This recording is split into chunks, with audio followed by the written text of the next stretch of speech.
see the pain, the shattered lives, and the broken trust. But what if we could mend what is broken? LJE Nigeria invites government officials, traditional and religious leaders, farmers and herdsmen representatives, security agencies, civil society organizations, international development partners, and the general public to a 2-day national conference theme addressing the root cause of herdsmen-farmers conflict through justice and inclusive dialogue. Date 30th September to 1st October 2025. Venue Shehu Musa Yaradua Center.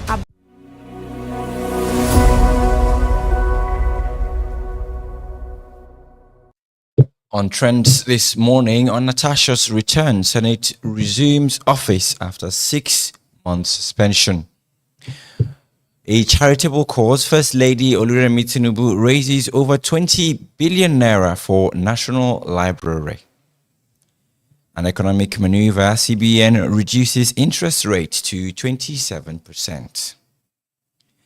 And a wake-up call by Peter Obi decries killing of security operatives. Good morning and welcome to today's episode of Trends on LJE, where we dissect leadership, economic and justice issues in Nigeria, Africa and the globe to provide lasting solutions. I'm your host, Mohammed Eneo Slave. Don't forget you can be a part of the conversation by dropping a comment, of course, on our social media platforms on Facebook, YouTube, Instagram, TikTok, and X at LJE Nigeria.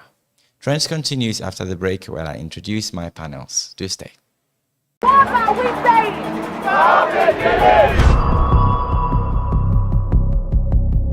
The land we call home, the source of our life, our food, and our future. A conflict that tears at the very heart of Nigeria. We see the pain, the shattered lives, and the broken trust. But what if we could mend what is broken?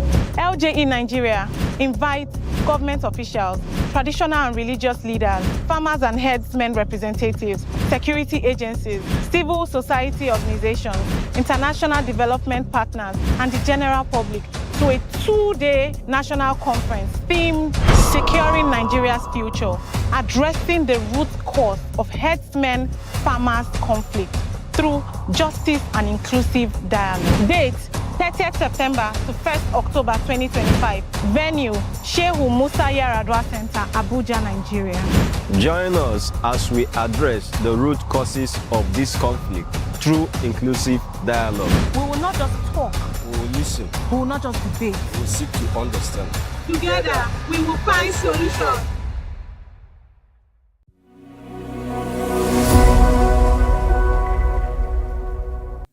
Welcome back from that short break. This is still Trey, and joining me today is a special panel, a development strategist, Mr. Sherak Oka. Thank you for being here today. It's a pleasure. And of course, Barrister Meme Samuel, who is the president of Leadership Hub Justice and Economic Advancement. Meme Samuel, thank you for joining us today. My pleasure. Now, media analyst Omoyeni Ojefa, thank you for being a part of today's episode. Thank you for having me. Right. And our first story, Senator Natasha Akpoti has officially resumed her duties at the Senate after a 6-month suspension.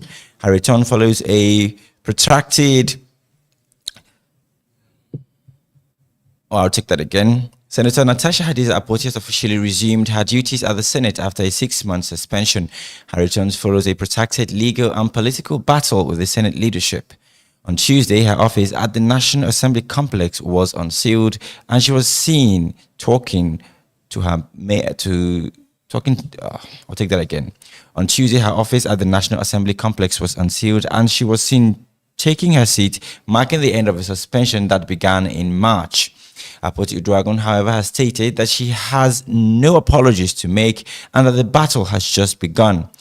This highly publicized case has raised significant questions about the powers of the Senate to suspend its members and the independence of the legislature. Asked a question to my panelists here, what are the constitutional implications of a legislative body suspending an elected representative for such a long period?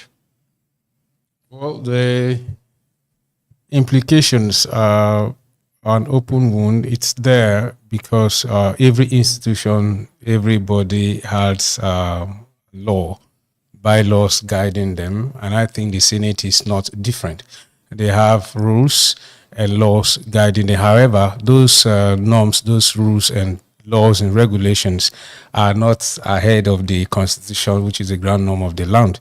And in the case of Natasha, we know, as we say as laymen, though, that the National Assembly err in taking that suspension for 6 months because there's already an order of court in the case of Ndume versus the Senate leadership that a lawmaker should not be suspended beyond 2 weeks. But, however, they went ahead to suspend that for 6 months and they've been back and forth in the courts. Nothing happened. But this is leaves us a sore test in the history of our journey in our democracy, thriving democracy. Unfortunately, we are known for people who disregard their own rules and laws and undermine the Constitution. For me, it is a very sad episode in our history, democracy, because the gentleman involved, the Senate President, Mr. Akpabio, whom I've admired so much from when he was his days as a commissioner, and then a governor, we call him the uncommon governor, then he became a minister, uncommon minister. He has a lot of landmark achievement tied to his name. Unfortunately, he was given the opportunity. I was one of the first person, actually the first person in the country, to hold a press conference openly for the Senate President of Akpabio. It's on record. When I said it is not the birthright of Southeasterner to become Senate President, so a South Southerner should have it after late Dr. Joseph Wayas. And he became, but he hasn't done well.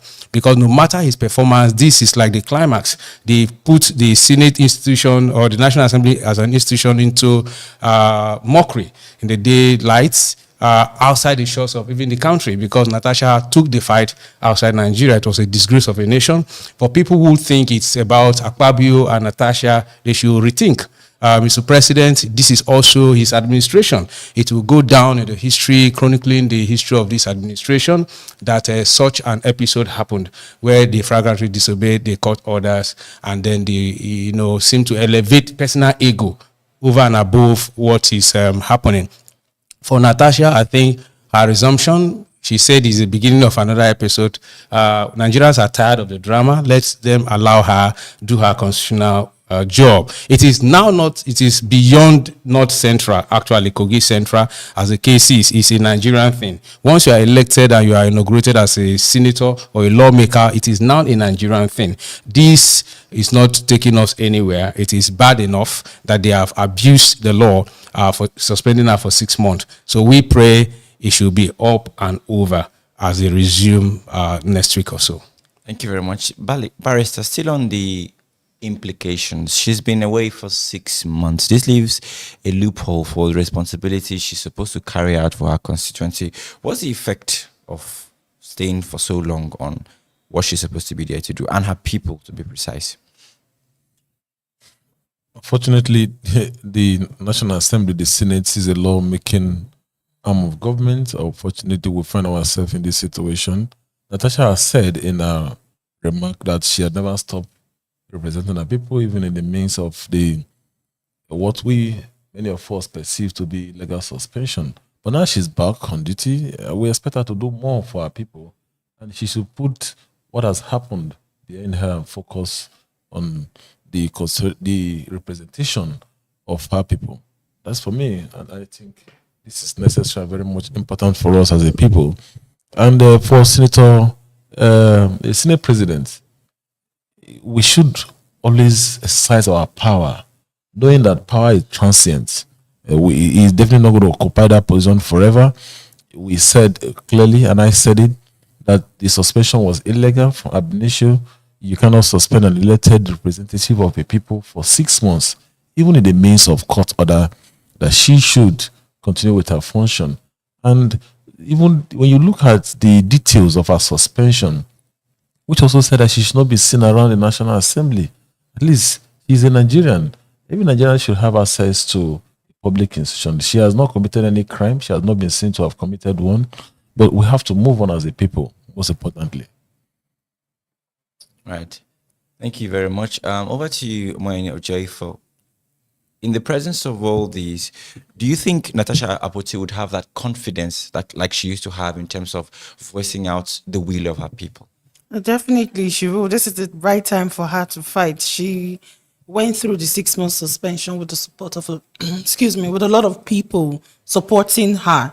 So I think this is the right time for her to show her people that she can actually represent them despite the whole tussle and the turmoil that she has gone through. So this is the best time for her.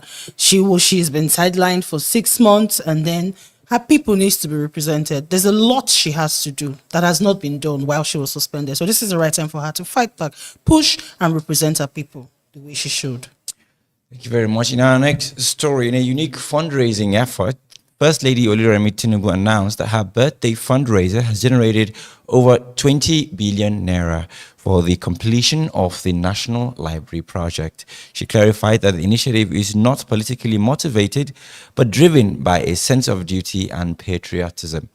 The National Library project, which has been stalled for decades, is a key focus of the First Lady's efforts to promote education and national development. However, a lot of critics have been talking about this. What is the significance of the First Lady's fundraiser for a project of national importance, and does this set a new precedent for public-private partnerships? Well, I'm one of the persons who used to joke on First Lady's quest for receiving kind gesture from fans and citizens over her birthday. I tell me the First Lady's urgent 2K. I think that this urgent 2K is directed at a very good use, important use, to know that the National Library project has been there for 19 years. And it's such an irony that a country that won't talk much about championing education of our people who abandon such a project like the National Library for 19 years. So it's a good thing that the First Lady has prioritized that to be her birthday present from Nigerians who, instead of giving a giant birthday card or sponsor a party for her, she had said, you channel your urgent 2K in this national cause so that we can give our people the best. But my concern is actually that total infrastructure now, knowing fully well today e-library. So I don't know some of the components of that library, knowing that it was since 2006. So I don't know now the upgrade, whether it is still the 20 years ago vision that they had, or they have upgraded it to modern day standard facility. So I don't know, but that is there is one thing to raise the money, another thing to channel it in the costs that have been publicized in the public. So I hope that at the end of the First Lady's birthday, we will see that project come to fruition. All right, thank you very much. Barrister, does this initiative raise any questions about the government's role in funding and completing crucial infrastructural projects? I mean, that amount of money for a library, do you think it will be enough, or it's more than enough for such a project? Well, Tinubu, Senator Oluremi Tinubu is one finance lady that I admire so much in terms of her capacity as a leader. In fact, these are the kind of people we really want to come forward, because being the wife of the president, in the past, the previous position she has occupied, even when she was a senator, she has demonstrated the capacity to carry out projects in the past.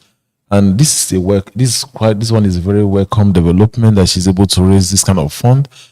Whether the fund is enough or not enough, I know she always find a way. Just like Sherak Oka mentioned, we need to know if the vision of the 2006. But I know the kind of person she is. Definitely, she would have also put so many things into consideration.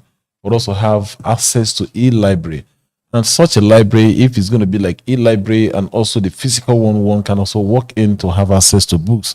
It should also be available for Nigerians to have access. But we believe in our ability to handle such funds and ensure that the right things are done. Very well commendable. She would have also opted for a more lavish party, but she chose this path.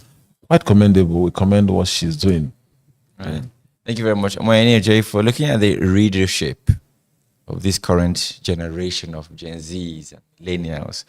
You think this library would be of any use to, or perhaps any other projects would have been better for Oluremi to champion with these monies?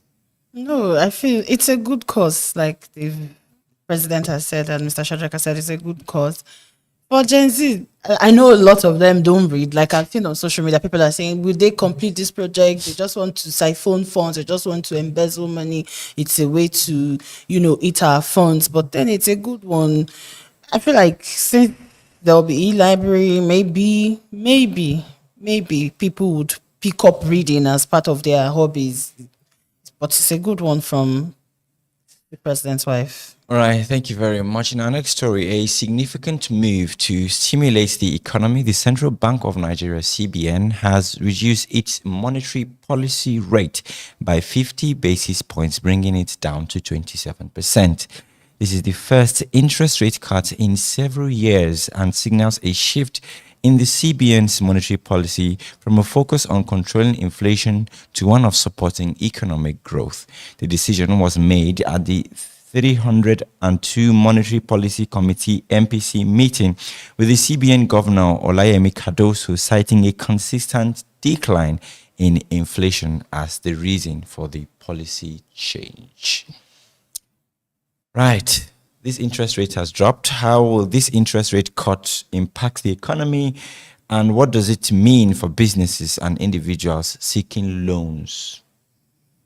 Well, Mr. Mohammed, I appreciate the intellectual sagacity and capacity of the CBN governor based on his past record.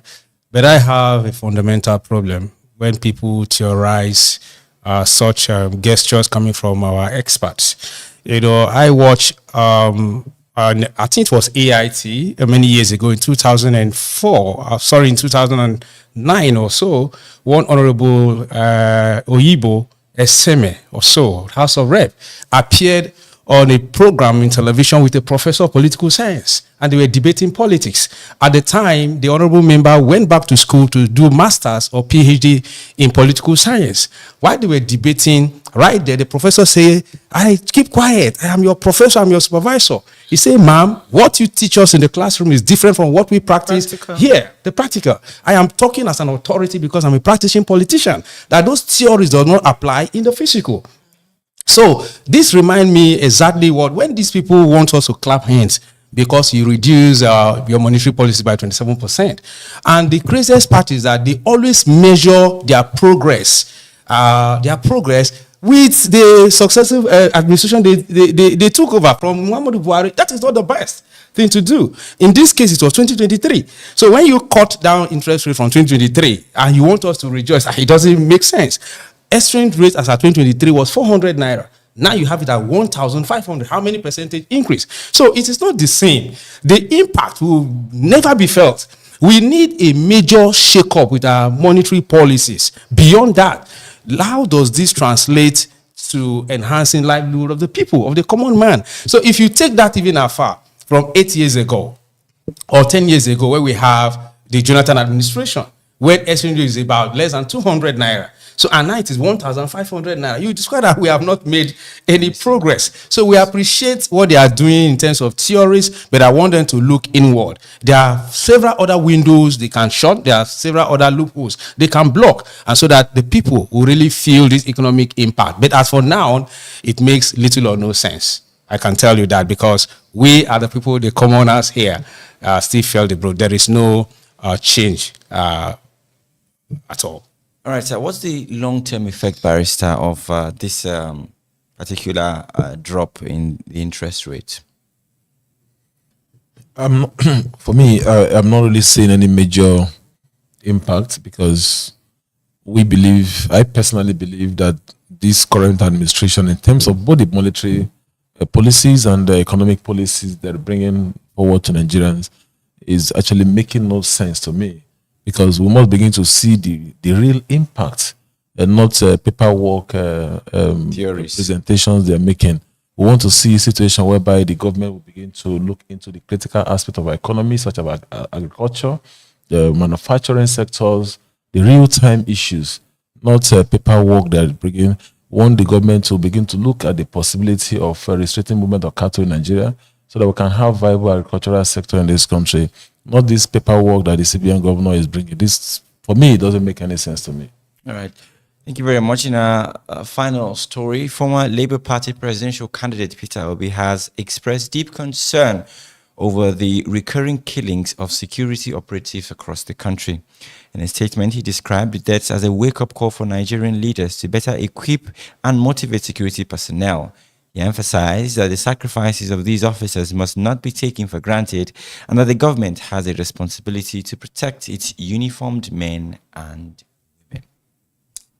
I'll start with you, Omoyeni J. For what does the rising number of attacks on security operatives reveal about the state of insecurity in Nigeria and the scare it brings to the people when security agencies or agents are the target of criminals? It means it's a failed system.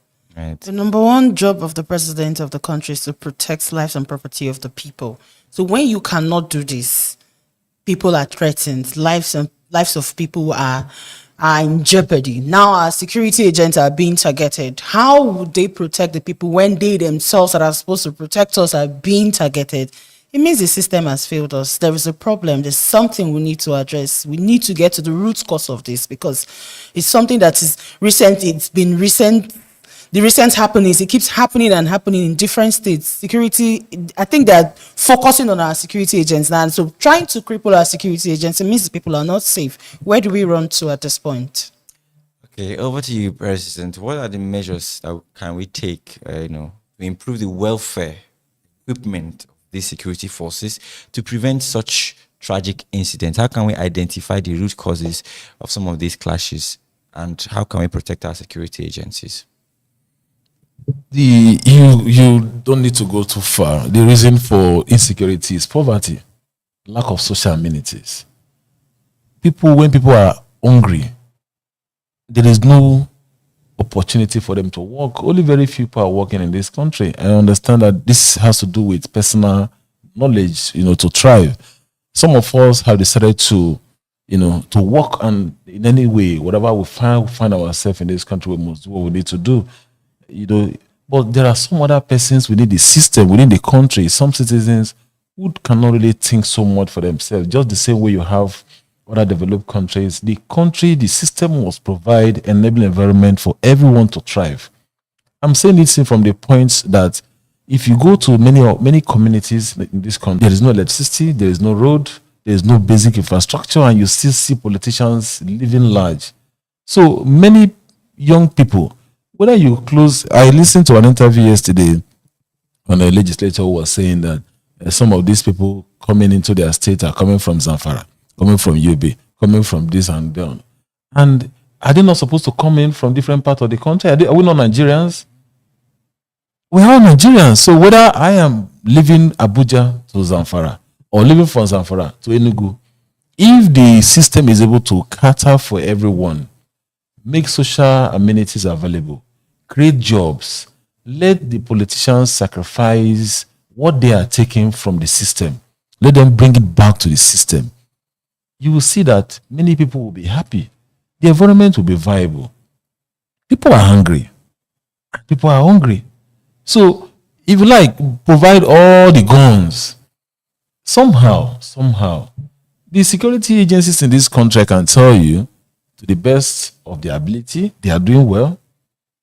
They cannot provide roads for the people. They cannot provide electricity for the people. People cannot even pay their house rents. I'm saying a lot of this, and some people will think this doesn't make any sense. It has nothing to do with this thing. But in the long run, when you have high rate of poverty, many youths, so many people, particularly in the interiors, they may not be able to withstand pressure of poverty. You have a community where people cannot go to farm, and you think there will not be insecurity in that place. There will be insecurity there. And who are the targets? Sometimes the security agencies, because they want to weaken their strength. So you will continue to experience this thing. The security agencies must begin to, protect themselves. Why the government should begin to implement policies that will better the lives of the people. They must meet at a meeting point. So it's a collective responsibility. If you provide all the guns in this world to our security agencies by neglecting the development aspect of the country, you will still experience insecurity. So it's more like pushing the security against the people. Provide what you need to do. Let the security agencies work In other countries, they don't carry these guns and the way we allege our guns on the streets as if we are looking for criminals. Nigerians are just frustrated. And when people are frustrated, you will see breakdown of laws and order. That is what you're witnessing in Nigeria. Thank you very much. Mr. Shadrach, it was a story published by Vanguard this morning where security agencies, particularly the Nigerian army, some people were arrested for actually giving weapons to terrorists in that area. And Peter will be coming out to say these things about the Nigerian security agency being the target. What does this tell us about the current state of the Nigerian security system? One basic thing about sovereignty is the ability of the government to take care of its people. But but what we're seeing now is that the security system itself is being jeopardized and being so porous, so weakened to the extent that you have security agencies servicing their own oppressors and are actually being oppressed. Do you think Peter will be coming out to say this is also political, or he's actually saying the will of the people? Well, for me today, my perspective is entirely different. I would have loved to just build on what Mr. President here have just said, because that is actually the basics. The root cause. The root cause. It's about the economy. It's about welfare of the people. I grew up in the barracks. My dad was an army man. My growing up days, we do not envy politicians. We grew up in the neighborhood where we see officers, their politician brothers visit us with their kids. We don't envy commissioners. We don't envy ministers. We grew up with them because everything was provided. If you are sick, your dad is not around, you go walk straight to the MRS. You get treatment. We go to school. We don't know whether they are driving people for school fee or that. We were comfortable. Cars, I know how much my dad came back and said they asked him to buy this car. They refused. 2,000 naira. To pay for a car. So when you have all of this, it's not as if the salary was fat, but we're comfortable. At the end of December, you see bags of rice, vegetable oil coming in. So people don't belabor themselves with what am I going to feed my kids with. School don't increase school fees indiscriminately just by themselves. These things enable the people to be patriotic and to serve their fatherland. But of course, my perspective, like I said, will be a little bit away from that, because that in itself is something to deal with. It has to do with people. But what Mr. Peter Obi said today, let me even say today, follow people who normally criticize him, and want to say, for those of us who criticize, just like he has said now, it's rants. I think it's enough. We shouldn't direct all of this thing now to Mr. President. There was a man who shared a story in the railway where a beggar normally comes to beg. He has a popular line. It is Adam and Eve that caused this, while he's begging for alms. If not for Adam and Eve, would have been in paradise eating all the chickens and all that. He'll be begging. So the man looked at this pathetic situation, pulled out some dollar bills, fat amount of money value, and gave to the beggar and left, thinking that the beggar is going to establish himself. After 6 months, he came back, he saw the man still saying it's Adam and Eve. He said, no, God, this one is not Adam and Eve. This one is your fault. What happens if citizens perceive their government have failed to protect them? What do? If someone has disappointed you, will you disappoint yourself? It is very clear that the government can no longer provide for the security of life and properties for us. Then what do? Do we just sit idly and idle ourselves away? He has said a legislator queried that people came in from neighboring states. Why not? People should move. But it is incumbent on us as a people to begin to find means of defending ourselves. What happens to community? These people they are not spirits. They come into town. Communities must arm themselves. Do not wait for anything. It is when the head is cut off, it's late to cry. When your head is cut off, communities must be able to come together, provide themselves security. And I can tell you, if not for, the hanky-panky game that some bad elements in the military are playing, they are the ones selling weapons to these people because of the issue of economy and welfare that Mr. President here talked about. And also beyond that, when you see your big men or so eating up budgets meant for those who are fighting, those impresses, and eating up all their packages, what happens? The people will also lose faith. They will go haywire and seem to be committing crime, aiding criminals. If you see where Chief of Army Staff, I repeat, our top security escorting bandits with full regalia of armories, escort them, say, in the name of peace meeting, eating fried rice and chicken and bottled water, and then in a village where people don't have potable water to drink, these people will be drinking, Nestle water, drinking such, and then you now escort them with army van back to the bush. You know where they are. They sit down and they come out the next day and say, I'm releasing 40 people. This is my territory.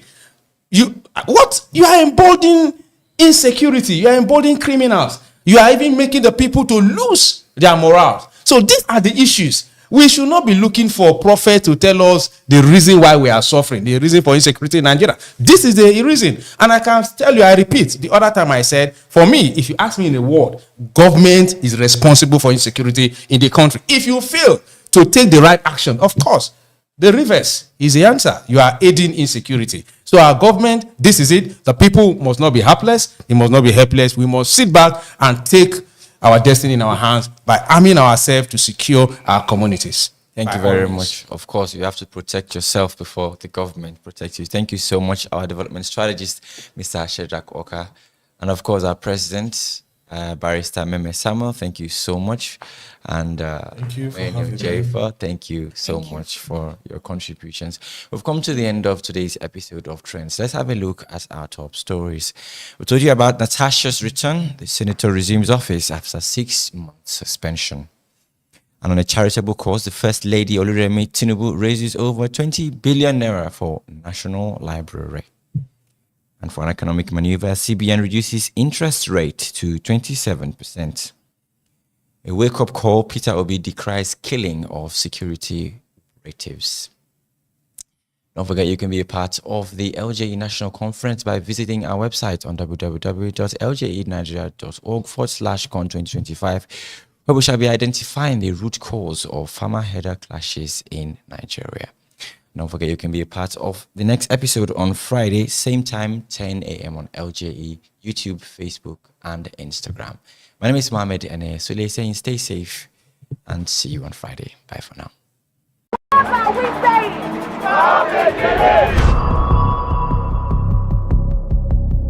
The land we call home, the source of our life, our food, and our future. A conflict that tears at the very heart of Nigeria. We see the pain, the shattered lives, and the broken trust. But what if we could mend what is broken?